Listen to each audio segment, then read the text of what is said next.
Topics and music that affect your life from Universal Broadcasting Network. Tune in at ubnradio.com.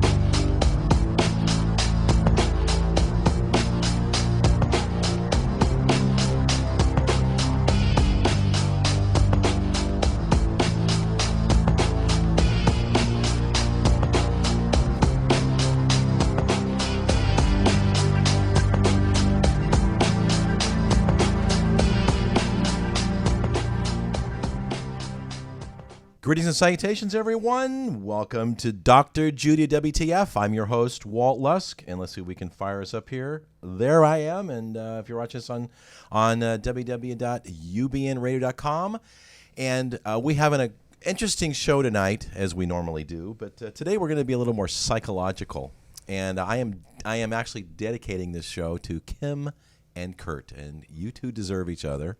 We're going to do a two-part series of Hole in the Soul. I can't wait to find out who Kim and Kurt are. Me too, actually. And if you want to check us out on a podcast, you sure can on Stitcher or at iTunes. And again, we have Dr. Judy Rosenberg in studio. And we are going to do a Christina Aguilera song. We're going to do that at the end. A part of our show is we shrink that tune. So we're going to do a popular song by Christina Aguilera, and you can find out and determine your own whether she's borderline or narcissist. Because the name of tonight's show is? It's Walking on Eggshells. Mm-hmm. You know, even though it's all about you, Dr. Judy. Well, always. Yes, it is. And we're also a call-in show, and it can be about you if you care to call in, and you can get on the couch with Dr. Judy and have a grand old time. Our telephone number is area code 323-284-7826. That's 323-284-7826. If something here hits a chord and makes you either mad or glad, we'd love to hear from you, because we like to say is don't implode or explode, but unload. So tonight's topic is the narcissistic personality disorder and the best match. And that's said in quotations. The best match for the narcissist is the borderline personality disorder. And I'm going to talk about why, and I'm going to talk about how the pathologies of the two dovetail. And I also want to talk about labels, because we have a big, thick book called the DSM, and it's the Cookbook of Psychological Disorders. And I have a particular perspective on how psychological disorders are formed, and it has to do with something that I've been working on for over 12 years now, and it is called the Be the Cause Mind Map for Healing Human Disconnect. And if you want to see the mind map, you can actually go to www.drjudywtf.com and see it. Soon we'll probably have T-shirts and mugs and postcards and all that happy stuff. Absolutely. Is what we're going. It's a system that Judy's actually developed over the last 12 years, and actually it was something more global in perspective, and has actually ended up being very, very innovative and successful on an individual basis. Yeah, it was a global project. It was originally called Join the Human Race, and the mission statement was to bring together what I call the isms of the world, all the divisional isms of the world, into a united humanity. And so I took a turn toward the micro as opposed to the macro, which I'm going back to. And just a couple of announcements. My new book, Lucid Darkness, with my, I guess the best way to call him is my ghostwriter, Carl Hennigan, but now he's not a ghostwriter because I've just told you who the ghost is. So, Carl, if you're listening, I want to thank you so very much for your creativity, and Carl and I collaborated on this book. Well, both your names are on the cover. It's just a fabulous book, and it's a journey through. It's a journey from through to, which is my mind map, and it's about a character, a psychologist who, disguised as moi, I think, and she takes some twists and turns through her darkness and her idealized desire to heal human disconnect. So it's going to be uploaded, and it will be available on Amazon.com and I think Kindle format. So look for that. And we're already working on the second book of the trilogy. Yes. And DreamWorks is reading it right now. So folks, don't delay. When it's available, we'll let you know. And it's a good read. It's a great read. And one more announcement, which is that I'm about 8 weeks out on having a mind map system, very systematized 9-panel session whereby you can get on Skype and we will walk you through the mind map and locate the problem, the reaction to the wound, which is the problem, the reaction, the encoding, and then the chaos and defense mechanisms and blowouts as a result of the wound, and shift you into a paradigm shift where your perception is clear, and so that you can flow in your life and not be blocked by symptoms. So that's about 8 weeks out.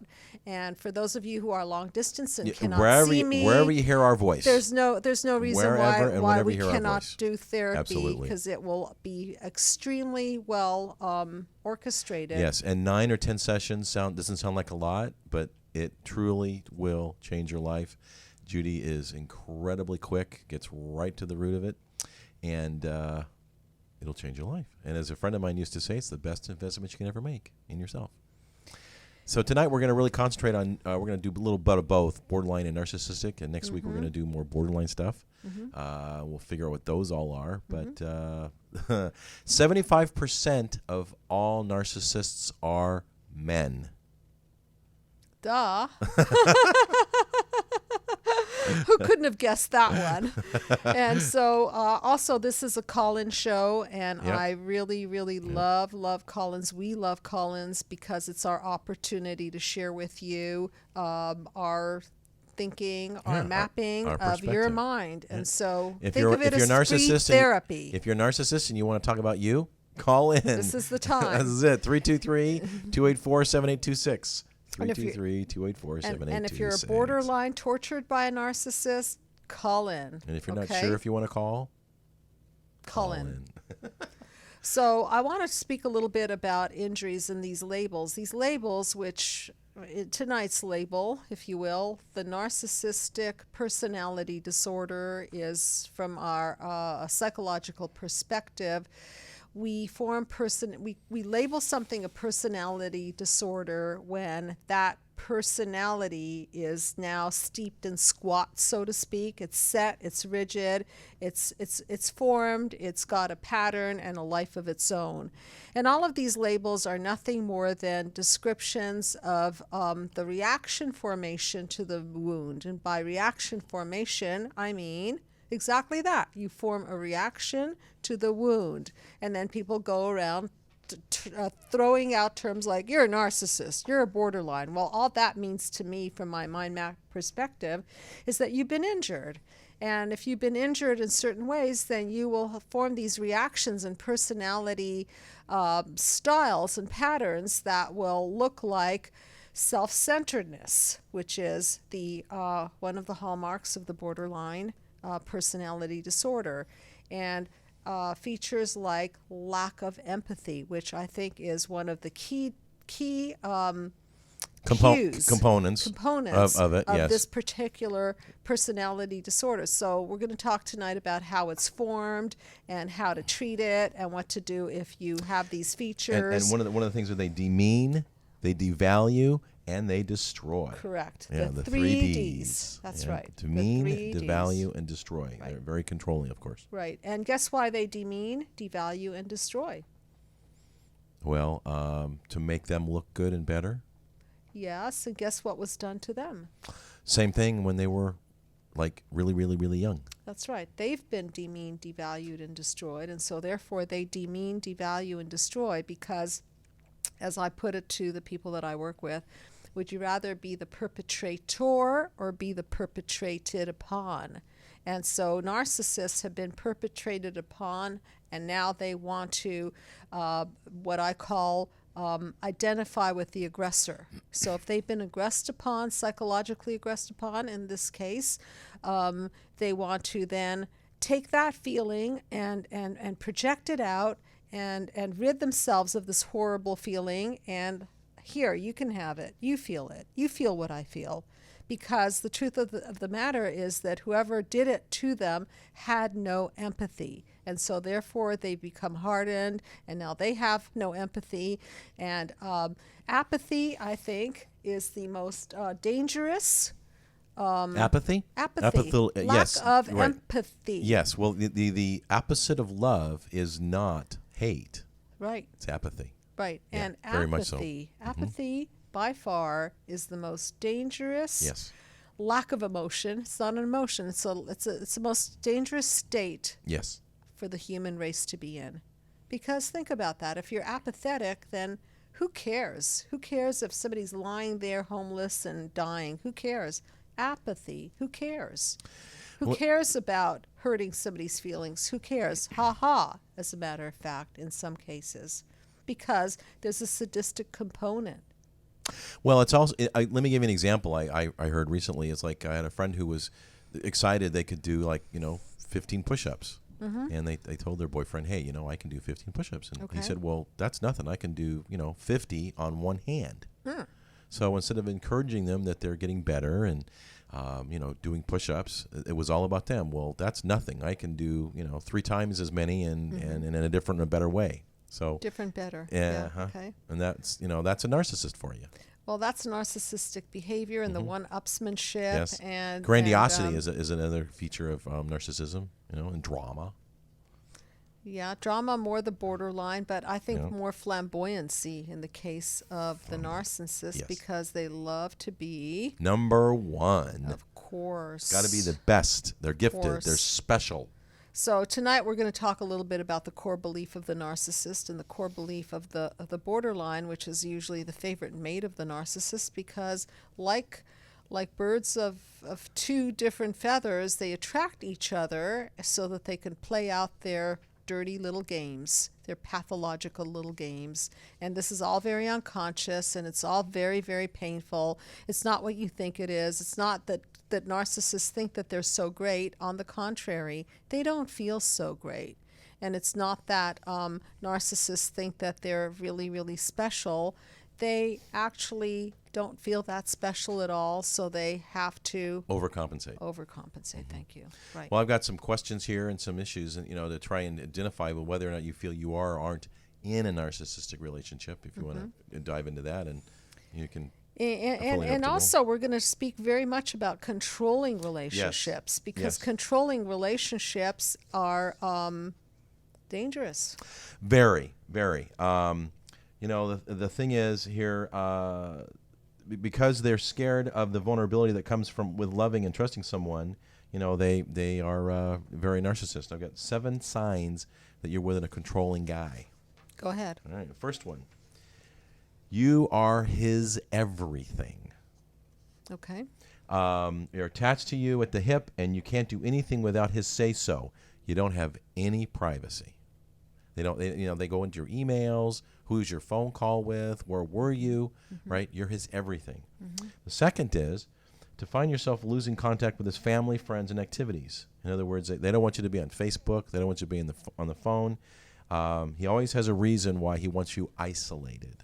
And that's because they need to be number one. Number one. I'm special. You can't have mom or dad or other friends and other people who you think are wonderful, because that competes with me and that threatens the fiber of my being. So we're just going to keep you away from those other people that you might love. And it happens very, very, very gradually. And all of a sudden one day you'll wake up and realize, oh my goodness, he's made me his everything, right? Third, about 7 warning signs of if you have him being too much control. He has different rules for you than for himself. He gets to hang out with the guys, but you don't get to hang out with your girlfriends. Interesting. Yeah. Okay. He makes plans for both of you, but flips out if you do the same. So he's consistently inconsistent. So there's a rigidity. There's a feeling of such powerlessness behind all this that they have to overexert power. So therefore, guess how they rule? What are their weapons? Well, you said it right at the beginning of the show.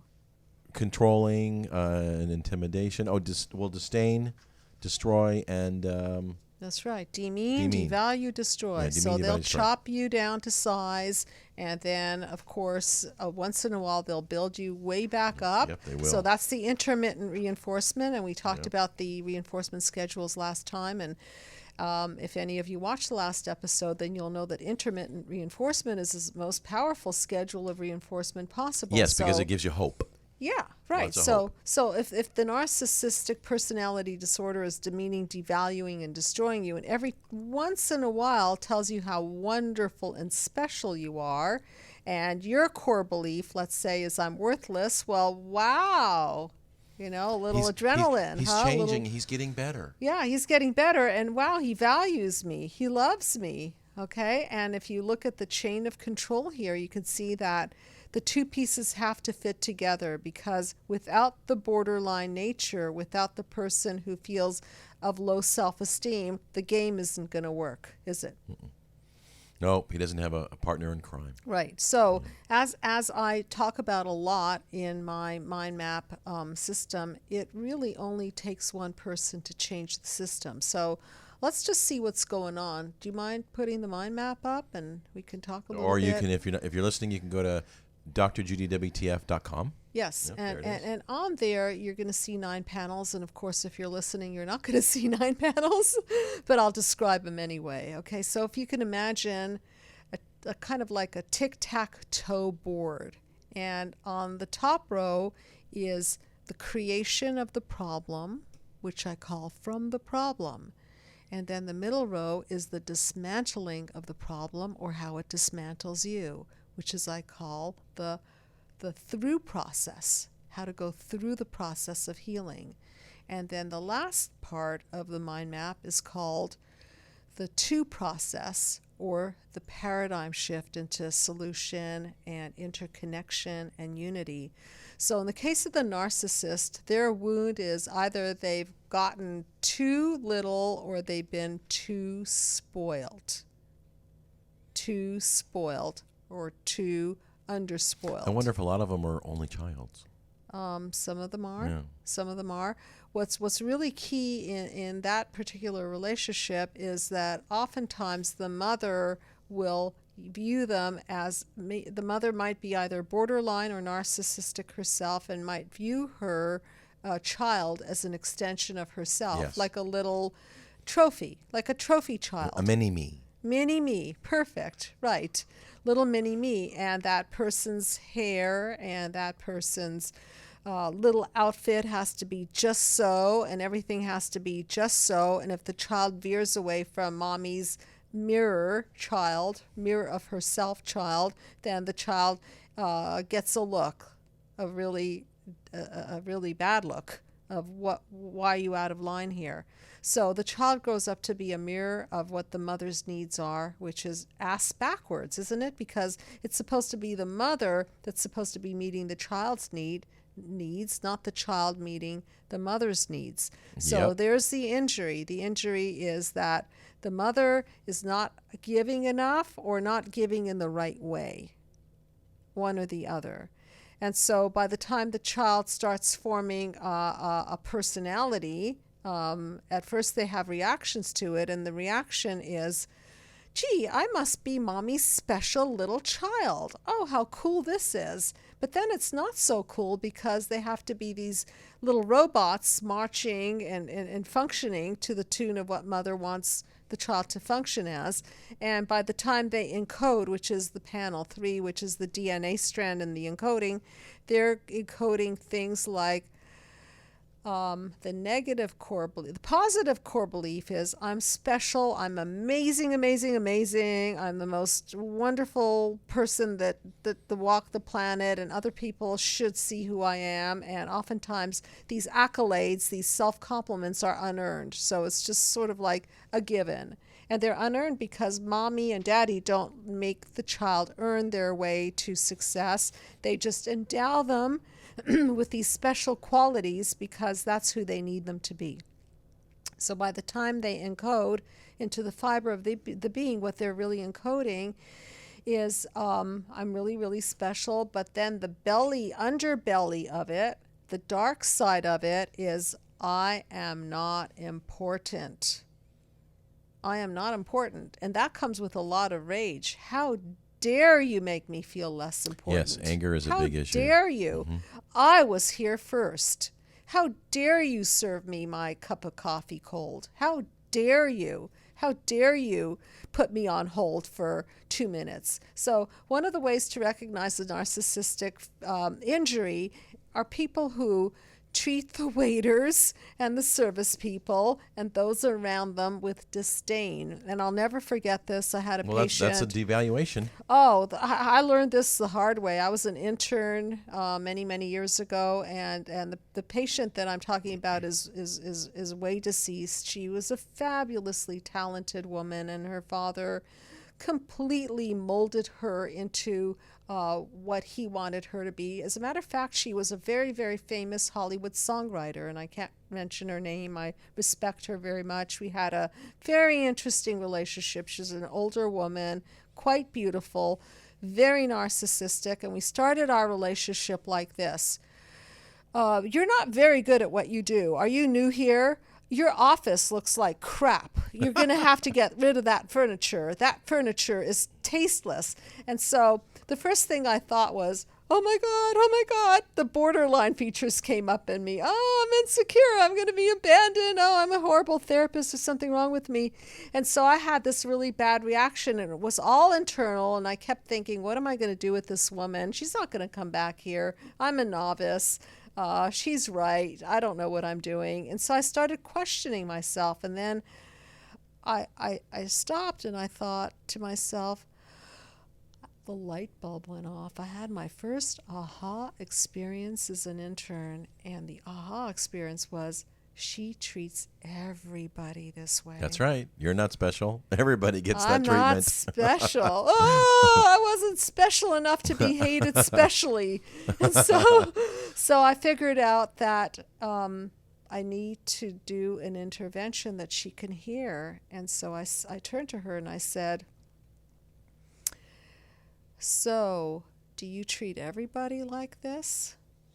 And she got really, really quiet.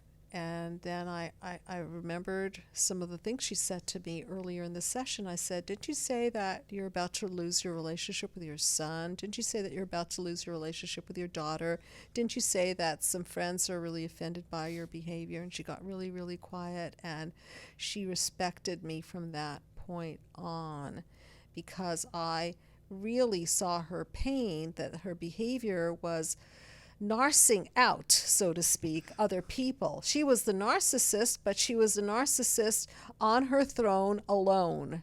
And that was her problem, is that she's very beautiful, very intelligent, very social, but the way she was behaving was absolutely disconnecting her from everybody around her, leaving her quite alone. Yeah, alienating everyone. Yes. Yeah. So, and then I did lose her. I just wanted to share this because I wanted to share a narcissistic injury. Well, one day she wanted to park in my parking spot. I was doing therapy out of my home, and she wanted to park in my driveway, and my son was parked in the driveway, and she stormed in and said, "You better make your son move that car." Oh my goodness. And guess what I did? I'm paying you and you give me my spot. Absolutely. Yeah. And guess what? I set boundaries. I said, I'm so sorry. That's our personal parking spot. Well, I didn't hear from her for months. She punished me. And there it is. She stormed out of my room. Withdraw. Abandon. She withdrew. She abandoned. She would not take that boundary. Yep. Months later, I did see her again when she was in more psychological trouble and pain, and we patched that up. But do not wound a narcissist.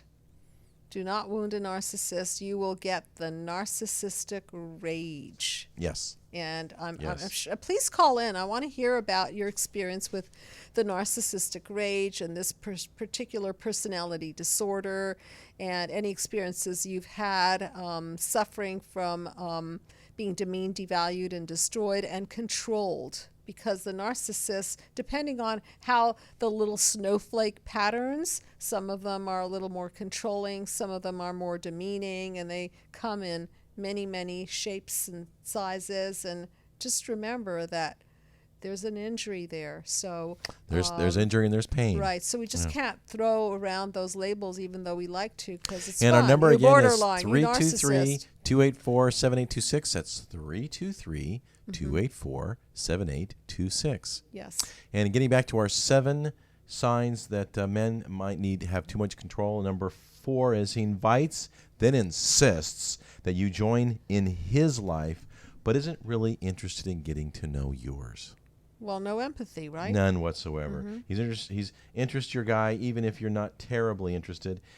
Somehow he ends up making all the you end up making up all the compromises and feeling like you've lost something that was important to you. Because it's all about. It's all about him. And number 5 is finances are a big issue, right? He does little or nothing to support the couple. He promises tomorrow will be different. So you got to support his habit, whatever that might be, his existence. And if you don't, again, it's all about him. Right. And So somehow plan you end on up reaching in either your pocket. not having any money of your own spending or spending it all together. Yep. It's all about him or the two of you. So the money, let's talk about the money a little bit in narcissism, because money is a symbol of supplies. You're either a have not. And in the case of narcissism, a lot of times they don't feel like they've gotten enough. Okay? So even if they've not gotten empty, they feel a sense of entitlement because they have been either not paid enough attention to, or they've been paid too much wrong attention to. And so either way, there's an injury, and so the money now represents, give me my supplies. It's mine. I'm entitled. What is yours is mine, and what is mine is mine. Yes. So going back to supplies, let's talk about that, because it's really, really important to understand the basis for human disconnect. Why are we having all these symptoms on the planet? We're living in a very narcissistic time. Yes, we are. And the reason we're living in a narcissistic time is because we're not connecting to our babies. We are not doing what nature calls upon us to do, which is, in order to form a healthy human psyche, you need touch, you need breast milk, you need consistency, you need attunement, which is the empathy and the feedback loop that goes on between mother and baby. And now they're doing research to show that even in the birthing process can go much more right than just what they're doing at your local hospital. Now they have lotus births where they birth the baby along with the placenta. They do not cut the umbilical cord.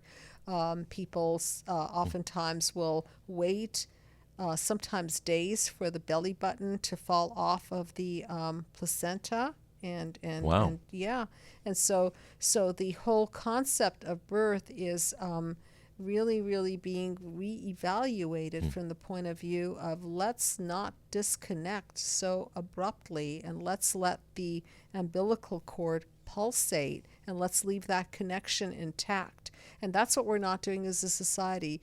And that's why I'm in business, because I'm healing human disconnect. I explain to my patients that if you've got a symptom, that symptom is the hieroglyphics that point to cause. So I told somebody today that I see myself as a psychological detective, that I'm looking at the symptom to see what the cause is, and then I'm a psychological exorcist, if you will. I'm taking the pain and the poison and helping them expunge all that they sponged in from infancy, so they can clean out the wound and have a chance to let in the light and have it heal. And heal. It heals. It's permanent. It's not something that's just a Band-Aid. It actually is foundational, or part of your DNA, your blueprint, and you leave a far better person for the rest of your life. Yes, and I've been very, very interested in the concept of the transference cure, and let me talk a little bit about that, because Sigmund Freud, one of my heroes, and of course we named the show after him, Dr. Judy with the Freud, and his contribution to the field of psychology is many, and one of his contributions is that he talks about the Freudian repetition principle, whereby when we get wounded, we set up the stage to rewound ourselves. And so when we set up the stage to rewound ourselves, our wish and desire is that this staged wound, which is all unconscious, it's not like, hey, come over here, hurt me, I'm going to hurt you. It's all played out with a very, very specific wish and desire in mind, which is that things will go better, the ending will be a lot happier than the ending in childhood, and that healing, the new here and now situation, will heal them back to the wounds of childhood. So one of the things that I was very concerned about is that my methodology, my mind map system, not be a transference cure, which means a temporary cure, which means that the cure is because, oh, they enjoy my company, or they feel good because they come in for a session and they've spoken it out, or they think the mind map is really cool and exciting, or something to do with something other than a paradigm shift. And so I asked one of my patients who literally went through a huge shift in, I don't know, like 6 sessions or something, and she's studying to be a therapist. And I asked her, look, I need your feedback, because this is a relatively new system and I've only been doing it a few years. How do you know this is not a temporary transference cure? And she says, because I'm not manic about it, because I'm calm, because the same things that used to activate me don't activate me anymore. And this is a woman that was raised by a very narcissistic mother. There you go. And a very, very wounding father, who told her specifically that she was not as pretty as her sister. Wow. Can you imagine a little girl going up to her father saying, Daddy, am I pretty? He goes, am I as pretty as my sister? No. You are not as pretty as your sister. Mirror, mirror on the wall. Right. So this wounding went so deep. We did a lot of work around this, because this is how the demeaning and the devaluing and the destroying. And she said that, he didn't hit me, but he hit me in the soul. Absolutely. And those words, well, I'll never forget those words. He hit me in the soul. It used to be said, sticks and stones can break my bones, but words can never hurt me. It's not true. Right. It's not true. And so if you're in a relationship with somebody who is demeaning, devaluing, and destroying and controlling you, they're hitting you in the soul. Yes, they are. And sometimes those wounds are even more serious than the wounds of the flesh, because they penetrate through, and what happens is they integrate with the fiber of your being. And if your core belief is negative, if you have a core belief that you're worthless, or you're stupid, or you're insignificant, or you're not good enough, something along those lines, then you get in the presence of people who are demeaning and devaluing and destroying you. It just validates that. And it just throws you into chaos each and every time. Yes. And then not only are you thrown in chaos, then you want to defend against the chaos. So whatever your defense mechanism is, you'll have to use it, like overeating, too much alcohol, going shopping, going gambling, shutting down, sleeping more, whatever it is. You get in the presence of people who demean, devalue, and destroy you, and you will find yourself reeling in chaos and defending with your usually unhealthy defense mechanisms. And eventually, if you're at the effect of their demean, devalue, and destroy, you will implode. Definitely. Unless you explode on them. Yes. But they already are so powerful and controlling, you're scared to explode on them, so you usually implode. And the thing is, you have to remember, it's if you look at life, and this is something I had to learn, it's not how you start that matters. It's how you finish. So if you want to finish strong, one way to do it is to, learn and be a student of the mind map. Yeah, and one of the things about the mind map is it's universal, so it cuts across cultural, age, and all of those. Because all it's those visual, because it's something that children can relate to. Oh, I see. I'm in panel number 5. I'm in a defense mode. Oh, now I'm clashing with my sister, so now I'm in panel 6. I'm in a clash of the isms. So, little Mary, how did you get there? Well, I think I'm reacting to my wound. Good job. Okay, so how can you not react? So it's something so simple and so really easy to relate to, and practical as well.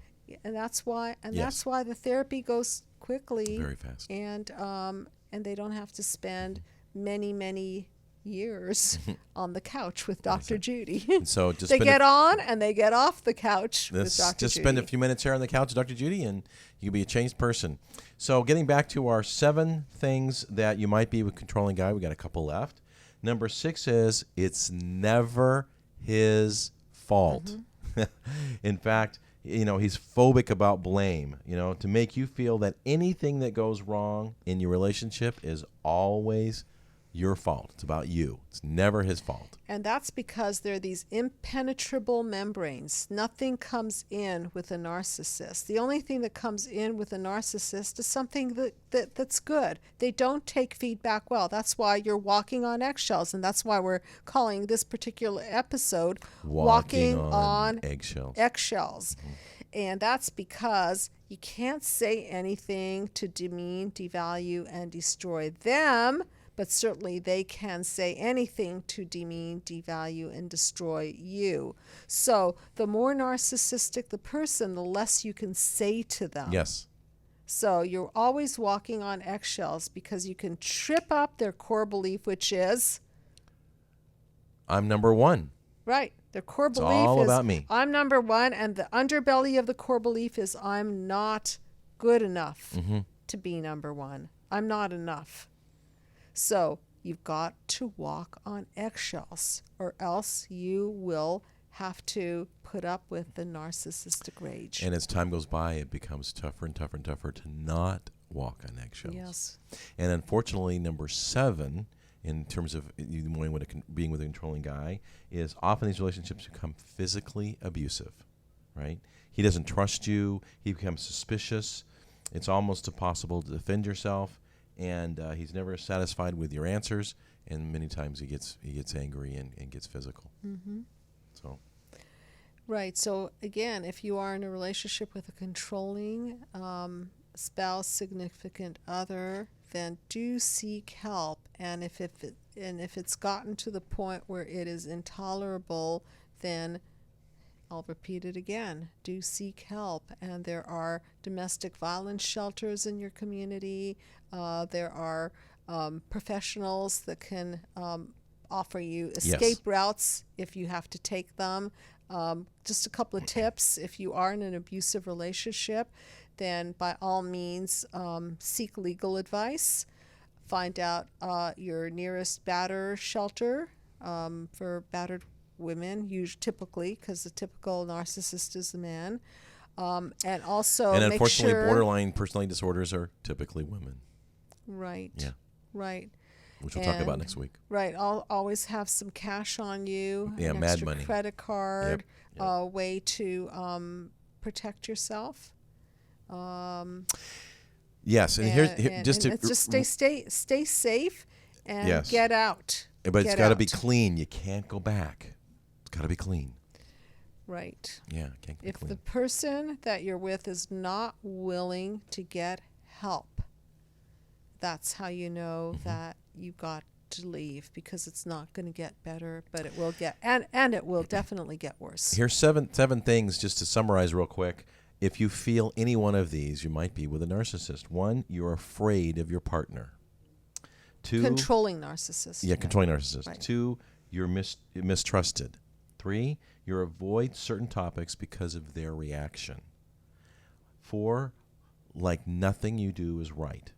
5, you're powerless to change anything between you and he. 6, that there must be something wrong when you feel that you deserve it. And last is that you have to lie about who you've seen or where you've been. Okay, now another piece of this that I want to bring up is the narcissist borderline, because there's another category in our cookbook of psychological disorders, personality disorders, that's called borderline personality disorder. And usually the borderlines and narcissists get together and have a party, except the party doesn't go so well. No. And sometimes you have people who have features of both the narcissistic quality of lack of empathy, as well as this deep fear of abandonment. And so oftentimes what you'll have with a controlling narcissist is borderline features of real deep-rooted fear that they're going to be abandoned. The problem here, of course, is that their controlling behavior and their demeaning and devaluing and destroying nature will ensure the very thing that they're most afraid of. Yes, absolutely. And so there's the Freud. They repeat the pattern, and eventually the ending of the story is not a happy ending at all. And their wish that the person would then have full empathy and, sweetheart, I will never leave you. Don't be silly. We can work this out, and calm down. I'll do what you say. I hear how injured you are. This kind of pattern, even if the person submits to the borderline or the narcissist borderline, it's not going to be enough salve to heal the wound. And that's not where the healing takes place, is by submitting to these features. You've got to then get yourself in treatment if you're suffering from this, or insist that your partner get in treatment, which is really hard to do, or leave if they won't. And so they oftentimes need to crash and burn and hit bottom before they understand that there's a real problem going on. And that's usually how they end up in my office. Narcissists really rarely come into therapy unless they're complaining that somebody's about to leave them, or somebody's about to... Yeah, things have gotten really, really bad. Yeah, really bad. Right. Exactly. So do you know any people like that, Walt? Oh, I've met a few in my day.